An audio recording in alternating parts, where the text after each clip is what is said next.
In this episode, we're going to discuss 3 ways that you can be a more confident runner. What's poppin'? Jordan Thomas here, fresh off of the Brooklyn Mile. It's race morning. Let's go, Leon! Let's go!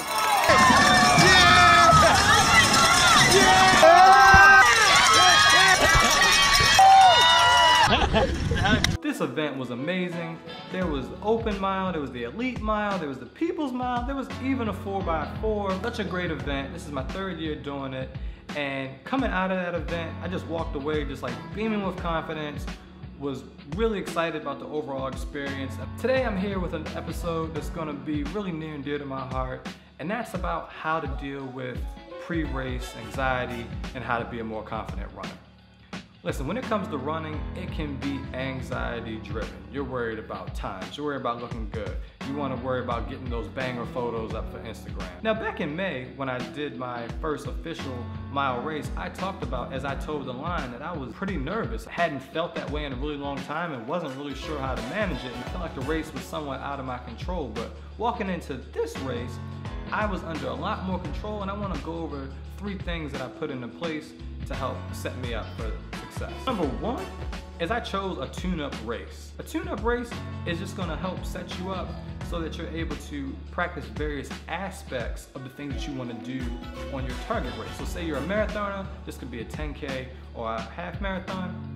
For my milers out there, this could be an 800 or a 5K. Now for tune-up race, you can work on multiple things. You can work on your day of warm-up routine.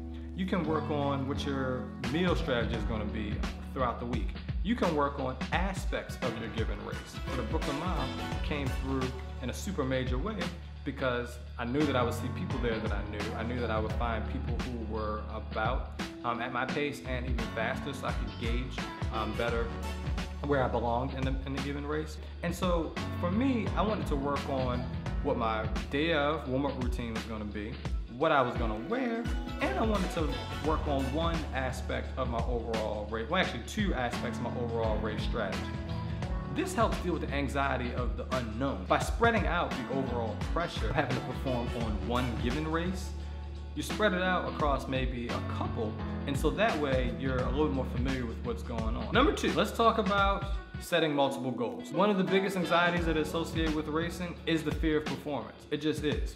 A lot of us walk into races with one goal and one goal only. Personal best, baby. Personal best or bust, AKA the PB.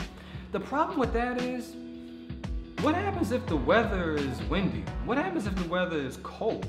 What happens if it's raining? Then your one goal is now shot, and so the race to you will feel like crap. Why not set 2 or 3?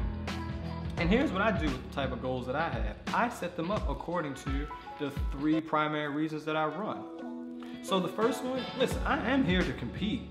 And so I do set an aggressive time. And so as I've talked about in previous videos, my goal is to break 5 minutes in a mile. The second goal is more like a progress goal. And so I recognize my training has me in a position where I should be beyond that of a 5-minute, 25-second mile. The next thing was truly about connecting with other people, which is the other reason, one of the other main reasons that I run. So I wanted to talk with at least 5 people about their various goals. For you, set your goal up based off of where you actually are.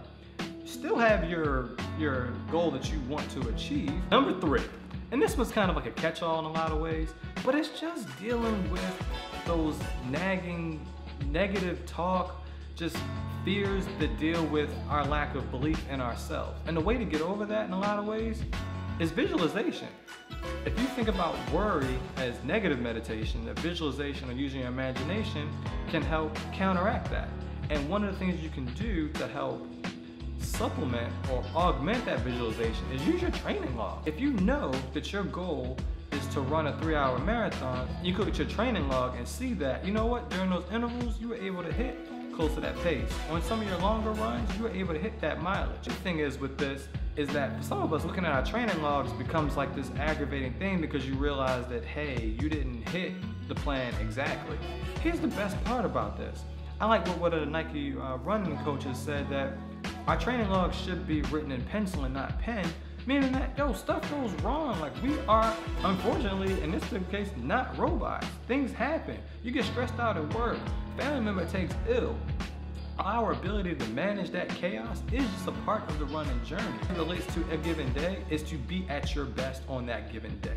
Yes, looking back in retrospect and as you look to plan forward, there's things you can do differently that were in your control. By all means, do so, but don't beat yourself up about it. The race is supposed to be an enjoyable thing.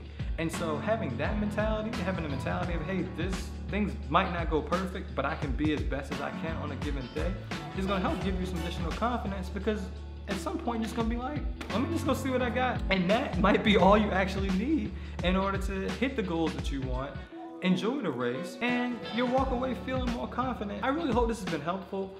It has certainly been a 3 or so month journey in me figuring out these different things. And I'll tell you, the turning point for me as it related to this is that I just brought in who I am in all aspects of my life into my running. When I think about when I'm going to go meet someone for the first time or present, I don't actually feel a lot of these nerves because I just accept the fact that I'm gonna bring my best to this situation.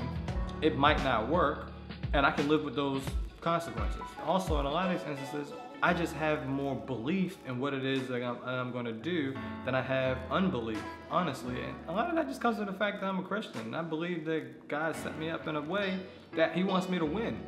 And whatever thing that I'm involved in, it's gotta follow that path as well. Be sure to please give me a like, hit that subscribe button if you haven't already, and I'll see you next time. Jordan Thomas, peace.